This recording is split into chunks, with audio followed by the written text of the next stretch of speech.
Olá, meus irmãos, que a graça e a paz do Senhor Jesus esteja com você. Estamos de volta mais uma vez para juntos estudarmos mais uma lição da Escola Bíblica Dominical. E desta feita vamos estar estudando a revista Conectar Mais Jovens da editora Betel, que tem por tema nesse quarto trimestre Paulo, o apóstolo de Cristo. O comentarista da lição é o pastor Sérgio Nascimento da Costa. E a lição de hoje é a lição de número 5, que traz por título Paulo rumo à Europa. O texto de referência está registrado em Atos, capítulo 16, do verso 25 a 30. E o versículo do dia vem dizendo: E Paulo, tendo escolhido a Silas, partiu, encomendado pelos irmãos à graça de Deus. Atos, capítulo 15, verso 40. A verdade aplicada diz ainda que a obra do Senhor é cheia de desafios, mas em Deus encontramos a força e o encorajamento necessário para o cumprimento com excelência. Os objetivos da lição de hoje são 3. O primeiro deles é explicar as características da segunda viagem missionária de Paulo. A segunda, expor os eventos significantes da viagem a Filipos. E o terceiro, apresentar os eventos significantes da viagem na Grécia. A nossa oração hoje é para que Deus aumente a nossa fé e a nossa confiança, ainda mais em tempos difíceis como o que estamos vivendo agora, né? E que antecedem a volta de Jesus Cristo. Meus amados irmãos, a introdução vem dizendo que a segunda viagem missionária é cheia de novos desafios. Paulo e seus amigos sofreram perseguições, prisões, zombarias, mas Deus foi glorificado por aqueles homens que dedicaram sua vida, para anunciar o Evangelho, de modo que várias almas foram salvas e igrejas estabelecidas. Então, a gente entende que a obra missionária, a obra de evangelizar, não é fácil. Você vai encontrar esses desafios, muitas vezes perseguições, como aconteceu com Paulo. Você vai enfrentar zombarias, como aconteceu com Paulo, né? E outras coisas, até prisões e mortes, açoites. Nós temos países aí na chamada Janela 1040, onde pessoas, têm se despojado de tudo aquilo que elas poderiam fazer pelas suas próprias vidas, mas por amor a Cristo elas têm ido, fazer e cumprir o ID de Jesus. Então, muitas das vezes sofrendo perseguições, prisões, açoites e tantas coisas. E isso sem falar em muitos missionários que foram assassinados, porque estavam falando do amor de Deus, principalmente nesses países onde é proibido, a pregação do Evangelho. Mas o Senhor tem os meios pelos quais nós podemos fazer a obra do Senhor, desde que nós nos dediquemos e dediquemos a nossa vida para anunciar o Evangelho. Deus, ele vai trabalhar por intermédio de nós e nós vamos conseguir fazer a obra do Senhor e estabelecer igrejas, como aconteceu com o apóstolo Paulo. O ponto-chave desta lição de hoje é a segunda viagem missionária, onde ela é repleta de desafios, mas também tem o sucesso. Bendito seja o nome do Senhor Jesus.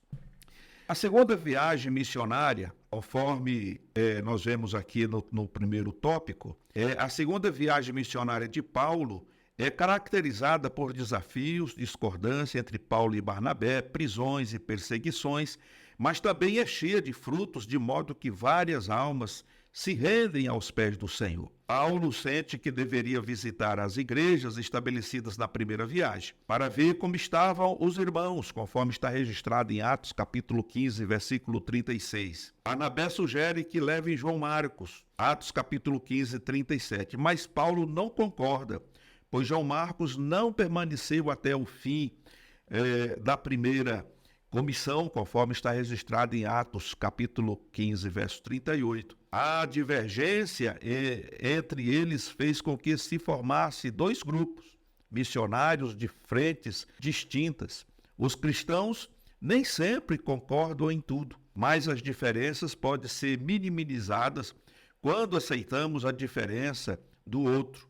Apesar de Marcos ser o pivô da separação de Barnabé e Paulo, vemos que ele foi importantíssimo para o ministério paulino, conforme está registrado lá em Colossenses, no capítulo 4, verso 10. Então, nós vemos aqui uma síntese do que aconteceu. Primeiro, o que aconteceu na primeira viagem, João Marcos ele decide voltar, abandona, né, aquela comitiva. E Paulo, com certeza, ficou estremecido, né, por Marcos não ter ficado até o fim daquela missão. O resultado é que, mais tarde, nessa segunda viagem, Barnabé queria que Marcos acompanhasse. E aí nós vemos aqui, conforme o comentário, que Paulo ele rejeita Marcos. Ele rejeitou. E aí, talvez, e com certeza, uma permissão de Deus, ali se forma dois grupos, porque Barnabé segue com Marcos, com João Marcos, e Paulo vai com Silas. Então, quer dizer, um trabalho que deveria ser feito apenas por uma equipe, agora ele vai ser feito por duas equipes. Uma equipe vai para um lado, a outra equipe vai para o outro, e assim a obra de Deus vai prosseguindo. E o ponto-chave aqui nesse comentário é que, como diz aqui, mesmo havendo as diferenças, né, essas diferenças elas podem ser minimizadas, né, quando aceitamos a diferença do outro, né? Apesar de Marcos ser o pivô daquela separação, pois por conta dele ter abandonado a primeira missão, né, isso não veio trazer uma intriga permanente, porque aí nós vemos, conforme registra o próprio Paulo lá em Colossenses, no capítulo 4, verso 10, que mais tarde ele acabou sendo útil para uma obra, para um trabalho que precisava ser feito. Então, nesse primeiro momento, quando a gente, mesmo discordando de alguma coisa, não leva isso para o sentido de mágoa, né, de desavença permanente, a gente vai ter um fruto, né, pacífico no futuro, porque isso é entender as diferenças que existem. Nem todos pensam igual e nem todos vêem da mesma forma. Então, a palavra de Deus diz que quando um não concorda, dois não podem andar junto, não tem como andar junto, né? Quando um não quer, dois não brigam, né? Isso já é uma coisa que a gente conhece de muitos e muito tempo. Então veja que esse problema não foi um motivo para que houvesse uma divisão, uma contenda permanente. Então Paulo simplesmente ele não concorda, né, que Marcos siga junto com ele, e aí Barnabé segue com João Marcos, e Paulo traz um outro companheiro chamado Silas, e aí ele vai fazer a obra que precisava ser feita. Bendito seja o nome do Senhor Jesus. Um outro ponto importante aqui é que a Ásia Menor era a região a oeste do continente asiático entre o Mar Egeu, Negro e Mediterrâneo. E deste território fazia parte também a Galácia. Paulo cruza as cidades de Tarso, Derbe, Listra e Icônio. Essa primeira etapa da sua viagem, diferentemente da primeira, foi realizada por terra. O Espírito Santo os orientou a não adentrarem pela Ásia e, por este motivo, foram em direção à Bitínia, ao norte, conforme está registrado em Atos capítulo 16 e verso 7. Determinadas vezes, Deus vai dizer não. Quando aceitamos Jesus em nossa vida, reconhecemos que é Ele quem direciona os nossos passos. Devemos confiar que seus planos são melhores e maiores do que os nossos, conforme 1 Coríntios, capítulo 2 e versículo de número 9. Então nós percebemos, sempre na vida, irmãos, nós como servos do Senhor, obreiros, nós precisamos estar sob a liderança do Senhor, estar sob a liderança do Espírito Santo, porque é Ele que vai nos direcionar, é Ele que vai nos conduzir. E muitas vezes nós planejamos, mas como está escrito, o concretizar, a confirmação, ela tem que vir de Deus. Nós não podemos planejar e confirmar, porque muitas vezes os nossos planos podem dar errado, e 99% eles dão errado.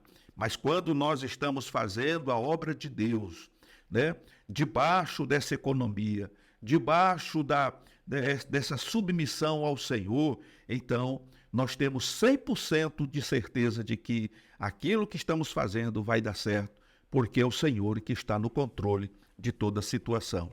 Bendito seja o nome do Senhor para sempre. Então veja que o objetivo final é mais elevado, e mais elevado da evangelização não é o bem-estar dos homens, nem mesmo sua bem-aventurança, mas a glorificação de Deus.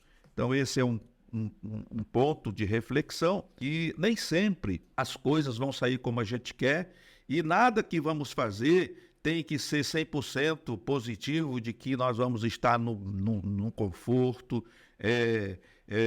muitas vezes viajando, né, com céu de brigadeiro. Muitas vezes vamos enfrentar tempestades, né, vamos enfrentar temporais, muitas vezes vamos ter que atravessar um deserto, muitas vezes vamos ter que passar pelo vale, mas o importante é que o nome do Senhor seja glorificado em todas as circunstâncias, né, independente das quais seja essas circunstâncias. Bendito seja o nome do Senhor. Então nós vemos aqui que Paulo e Silas, eles chegam em Filipos, né, a Troade, e Paulo tem uma visão de um varão que impele-os a ir em direção à Macedônia, conforme está registrado em Atos capítulo 16, verso 9. Após a visão recebida, em Atos 16, 9, Paulo tem uma direção bem definida pelo Espírito Santo e a Macedônia. O Espírito nos conduz aos lugares corretos e também nos orienta a desviar de caminhos errados. Uma vida pautada pela ação do Espírito é plena da bênção e da ação de Deus. Contudo, isso não nos exime das provações que devemos passar. Paulo e Silas, fazendo uso do nome poderoso de Jesus, libertaram uma jovem escrava do poder do diabo, conforme registra Atos 16 e 18. E por isso foram presos.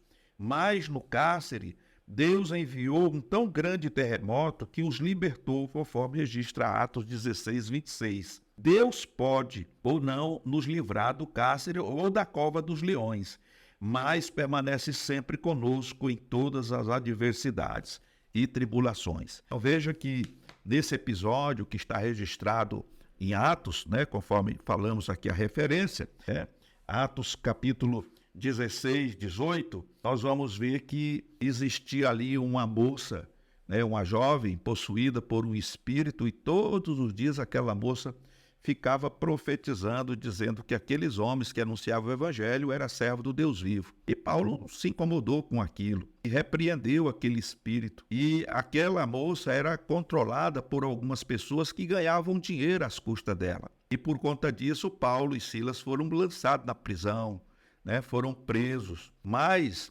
conforme vimos aqui no relato, né, no comentário, o Senhor, ele tem o controle de toda a situação. Essas perseguições, como falamos no início da aula, provações, prisões, açoites, elas estão inerentes à vida de um missionário. Ele é passivo de tudo isso. Ele pode sofrer todas essas coisas e até ser sacrificado, ser martirizado, se tornar um mártir, né, porque está falando do amor de Deus. Mas, no entanto, Paulo e Silas não estavam só, e uma prova de que o Senhor estava com eles e eles estavam no caminho certo é que eles seguiram a orientação do Espírito Santo. Eles não foram, conforme já dissemos no princípio, planejando e colocando, confirmando aquilo que eles estavam planejando para fazer uma obra, ou seja, eu vou sair para pregar, então eu vou pregar na cidade tal, mesmo sabendo que lá é perigoso, eu vou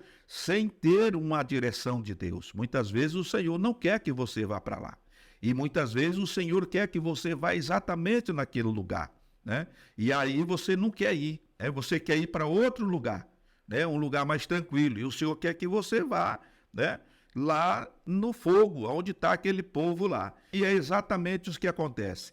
Quando estamos debaixo da submissão do Senhor e na orientação do Espírito Santo, nós não escolhemos para onde devemos ir.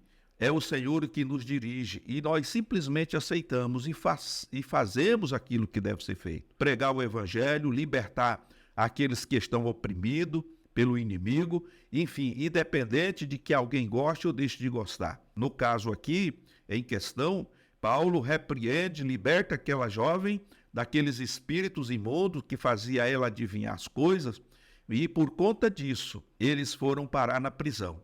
Mas não estavam só, porque o Senhor mandou o livramento. E diz aqui que Deus enviou um tão grande terremoto que os libertou. Ou seja, as portas das prisões foram abertas e eles conseguiram se libertar daquela prisão. Bendito seja o nome do Senhor. E eles também não estavam ali lamentando, chorando, reclamando, dizendo, está vendo?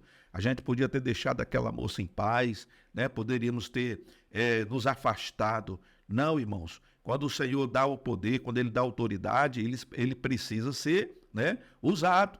Se o Senhor tem te dado o poder, tem te dado autoridade, e isso é fato, porque o Senhor derramou do seu Espírito sobre a igreja, nos encheu de poder e de autoridade, o que acontece muitas vezes é que nós somos covardes, vamos falar a verdade. Somos covardes, temos medo de agir, de fazer de acordo com aquilo que o Senhor já nos delegou a fazer, né?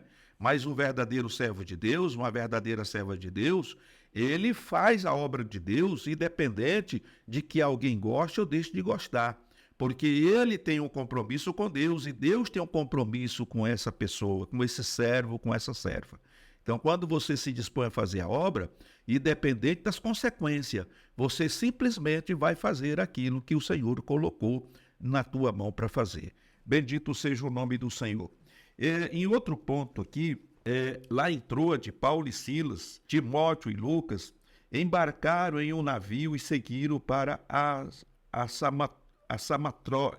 Samotrácia, Neápolis e Filipos. A cidade de Filipos ficava em uma região estratégica onde passava a via Egnátia, principal rota que ligava as províncias da Itália. Paulo fez menção do evangelho para as mulheres que se reuniam próximo ao rio, de modo que Lídia, ao se converter, foi batizada, conforme está registrado em Atos, capítulo 16, do versículo 14 a 15. Os fatos subsequentes são significantes à libertação da escrava, conforme Atos 16, 16 a 18, a prisão de Paulo e Silas, Atos 16, 19 a 23. O terremoto e a libertação dos missionários, Atos 16, 26, a conversão do carcereiro e a salvação de sua vida e de sua família, conforme Atos 16, 23 a 33. Grandes coisas fez o Senhor em Filipos, tão somente por Paulo e Silas terem obedecido à direção do Senhor. Então nós vemos aqui que o trabalho de Paulo e de Silas teve prosperidade, prosperou, porque eles se tornaram dependentes do Senhor e dependentes do Espírito Santo para cumprir exatamente aquilo que o Senhor determinava que fosse feito.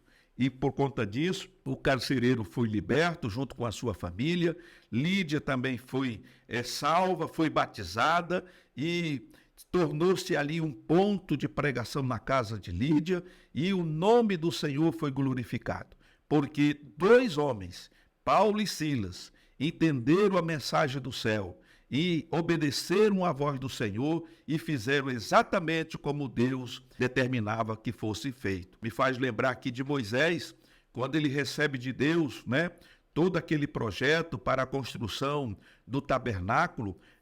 Uma das exigências de Deus é que Moisés deveria fazer exatamente como estava escrito naqueles desenhos. Ele não podia alterar nada e nem podia diminuir nada, mas tinha que ser construído de acordo com o projeto de Deus. Então Deus nos deu um projeto.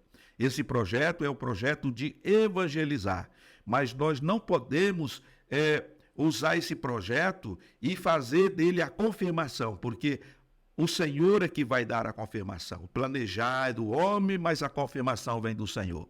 Nós podemos planejar como fazer a obra de Deus, qual o melhor caminho, mas a confirmação vem do Senhor. Veja que lá no início, quando eles se reuniram para fazer essa viagem.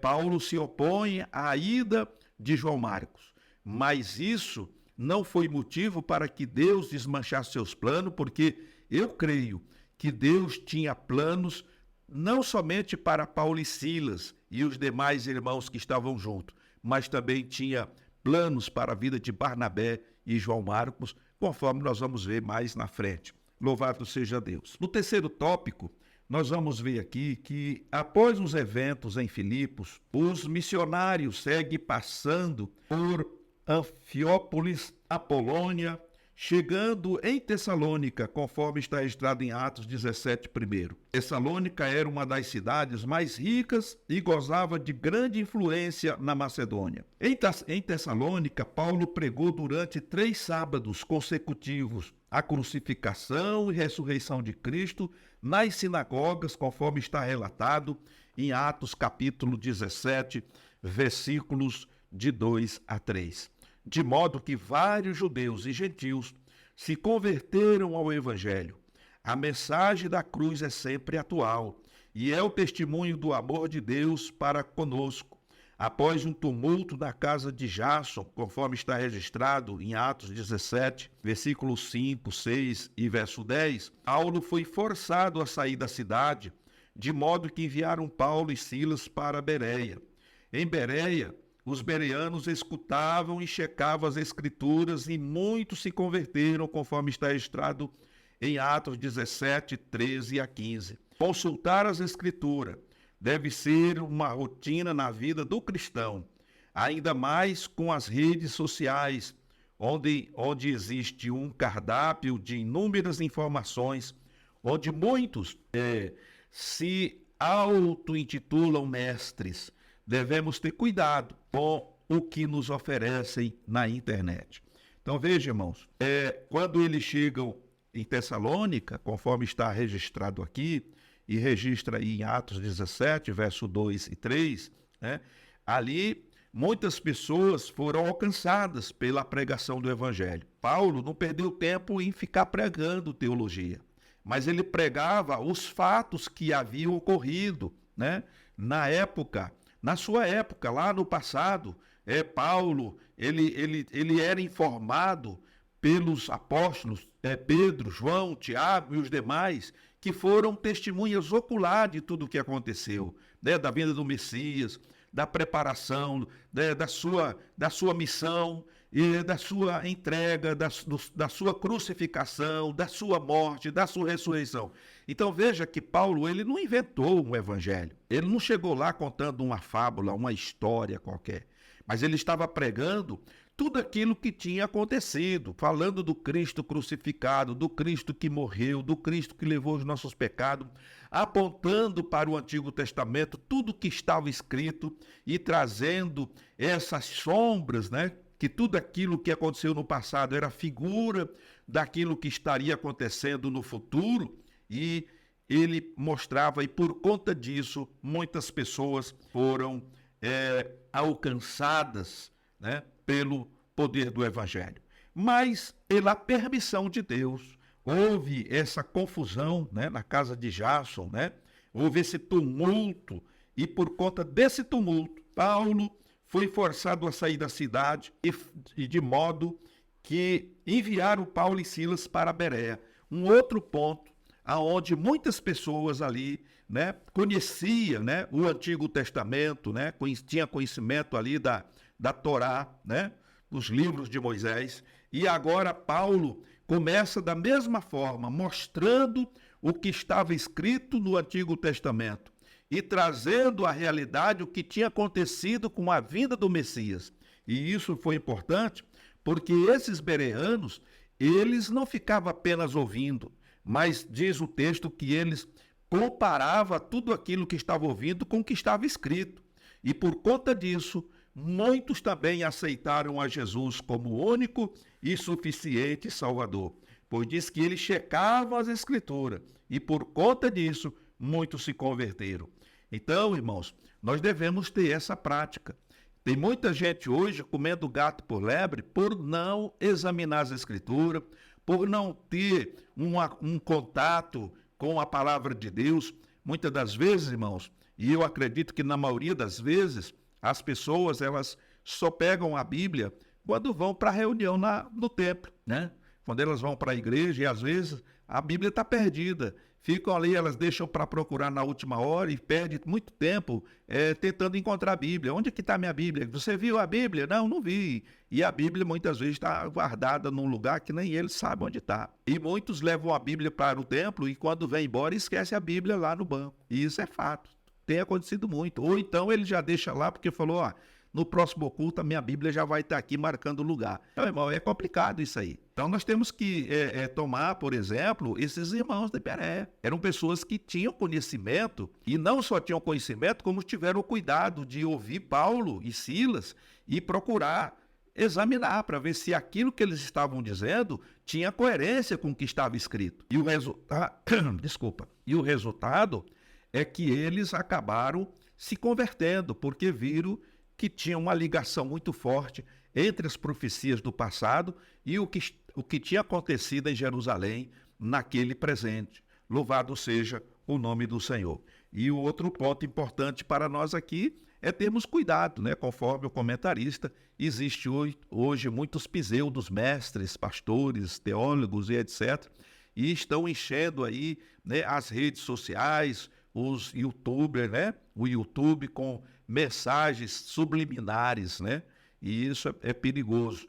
Então, se o cristão não tem um contato, né, não tem intimidade com a palavra de Deus, não é aquela pessoa que estuda a palavra de Deus sistematicamente, né? Então, essa pessoa ela é susceptível a, de repente, ela enveredar por caminhos de falsas doutrinas, ser levada por ventos de doutrina. E a palavra de Deus nos orienta e nos chama a atenção, né, contra isso. Precisamos tomar muito cuidado.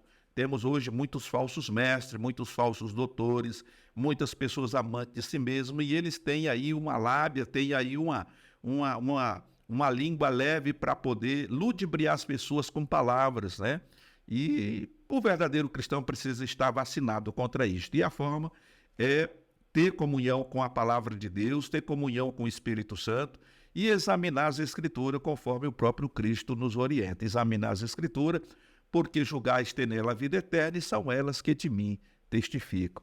Bendito seja o nome do Senhor. Veja que no último ponto aqui, com a chegada de um grupo de judeus em Bereia para instigar um tumulto, Paulo parte sozinho para Atenas, conforme está registrado em Atos 17:15. Chegando na cidade, ele se dirige ao Areópago, onde faz o seu famoso sermão, no qual identifica, né, Deus como Deus desconhecido, a quem os atenienses tinham um altar. Atos 17:23. Ele afirma que Deus se revelou no passado tanto a judeus como a gentios. Atos 17:24-29. Se revelou na presente era por meio de Jesus e deseja salvar a todos. Atos 17:27-30. E no futuro, Deus julgará o mundo através do Cristo, a quem ressuscitou dos mortos. Atos 17:31. Alguns zombam, outros postergam e alguns creem, conforme está registrado em Atos 17:32-34. A experiência da pregação do Evangelho se reflete desta forma: nem todos se converterão, mas a todos devemos anunciar a palavra. Então veja que, quando nós falamos ali no início de perseguição, na casa de Jasso houve aquele tumulto. Aí Paulo e Silas vai para Bereia. Mas de repente vem aqueles judeus também que não aceitavam a palavra de Deus e vão lá para causar tumulto também. Aí nesse momento, Paulo deixa Silas em Bereia e ele sozinho vai para Atenas. E lá em Atenas ele encontra lá, ele andando pela cidade, conforme o relato bíblico, ele encontra lá um altar para o Deus desconhecido. E aí foi o gancho que o Espírito Santo deu a ele, para que, por intermédio daquele Deus desconhecido, ele entrasse com a pregação do Evangelho. E aí vemos que muitos não acreditaram, outros postergaram, né? Mas muitos creram. E ele pôde ali pregar o Evangelho. Então, irmãos, é sempre assim. A ordem do Senhor Jesus é pregar o Evangelho a toda criatura. E é muito bem claro quando o Senhor diz: quem crê e for batizado será salvo, quem não crê será condenado. Isso é o ponto chave. Nós não temos a capacidade de converter ninguém.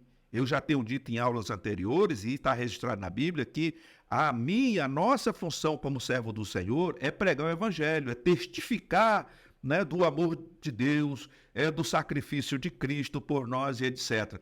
Porém, quem convence o homem do pecado, da justiça e do juízo é o Espírito Santo. E nem todos são chamados à salvação. Isso nós precisamos ter certeza. Mas como nós não sabemos quem é e quem não é chamado para a salvação, nós precisamos pregar o Evangelho a toda criatura, conforme o Senhor orientou. Tem pessoas que ouvem a pregação do Evangelho e, como está escrito aqui no comentário, eles vão postergando, vão empurrando com a barriga. Eles creem. Não é que eles não deixaram de acreditar. Eles acreditaram sim, eles creem que o Senhor Jesus é o Cristo, é o Messias, e que a salvação é 100% por intermédio dele, não há outro caminho. Mas eles vão postergando. E muitos desses vão se arrepender no último suspiro, né?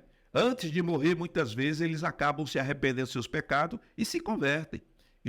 Nós não podemos julgar que aquela pessoa morreu sem Jesus, porque ela ouviu o Evangelho. Muitos, lá no leito da enfermidade, no hospital, chama lá um pastor, alguém. Hoje nós temos aí, né, os grupos, né, a equipe de visitação aos hospitais, né, que vão todos os dias ao hospital, no horário da visita, né, entregar literatura, orar pelos enfermos. E muitas dessas pessoas têm aceitado Jesus lá, né, naquele leito. E às vezes com lágrimas, eles se arrependem dos seus pecados. Alguns Jesus restabelece a saúde e outros acabam morrendo, mas morreram salvos, porque eles postergaram por toda a sua vida até aquele último momento. Agora, tem outros irmãos que não vão aceitar nunca, eles vão morrer e não vão acreditar, não vão aceitar, e mesmo que acredite, ele não quer aquilo para a vida dele, pronto. Então, o Evangelho precisa ser pregado, e essa é uma ordenância do Senhor, e nós temos a responsabilidade de fazer isto, independente de que aceite ou não aceite. E como Paulo diz, devemos pregar em tempo e fora de tempo, todo tempo precisamos estar falando do Senhor Jesus, contando, né, como o Senhor Jesus é bom, aliás, como Deus é bom e a sua misericórdia tem nos alcançado, né? E quando a gente fala Deus é bom, porque nem Jesus não aceitou, né? Quando alguém chega para ele e diz assim, bom mestre, que bem fareis para herdar a vida eterna?